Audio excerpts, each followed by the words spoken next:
Another European summit and yet another power grab. It's funny, every single time a European Union policy fails, and that's pretty often, the demand is more centralisation and more Europe.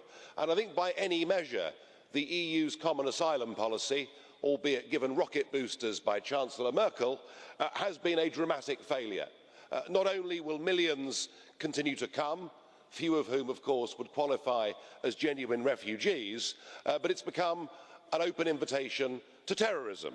So our solution is that the EU Border Agency and the EU Maritime Services should be given powers and the ability to declare force majeure over the member states.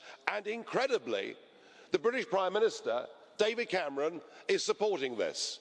And yet, that's the same Prime Minister who is going in to have a meeting with you tomorrow night to talk about our so-called renegotiation. I hope he fares better than last time.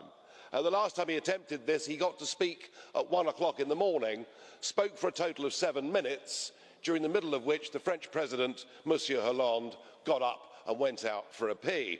So I hope they take him a bit more seriously this time, though I sense that nobody in this room is exactly quaking in their boots. After all, he has asked for almost nothing and is unlikely to even get that.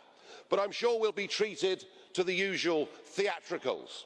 A grave-faced Prime Minister will come back to Britain to say how tough the negotiations have been, to say that he will not give in, and there'll be hints that perhaps the Prime Minister will even support Brexit if he doesn't get his way. I think we should take that about as seriously as when he banged the table and said he would not pay the 1.75 billion sterling surcharge 18 months ago, and yet then meekly obliged.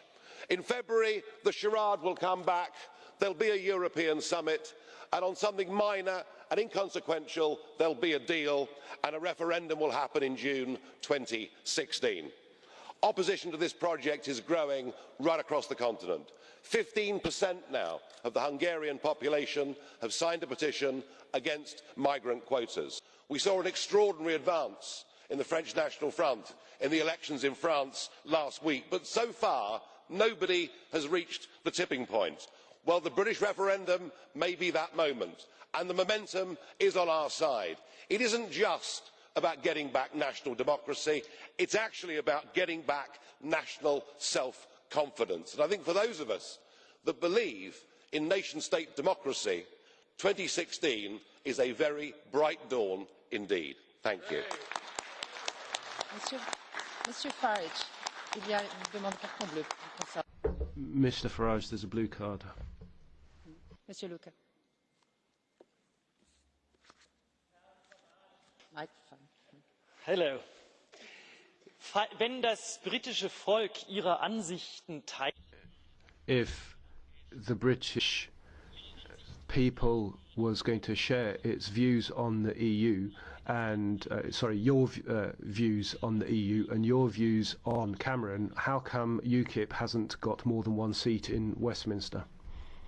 Mr LUCKE, as you may or may not understand, we have a very odd electoral system in the United Kingdom, but I would remind you in the European elections UKIP won those elections, and right across the continent we are seeing the centre, the left and the right, genuine opposition to the European project growing. The disappointment, Mr LUCKE, is that people like you in Germany, who've been critical of so many aspects of the Union, of so much about the euro, appear not to have the courage to logically follow through your own convictions and to conclude that this project is the wrong project, and what we want is a Europe of democratic nation states trading together, being friends together, but without the flag, without the anthem, without the Commission and without the European Parliament.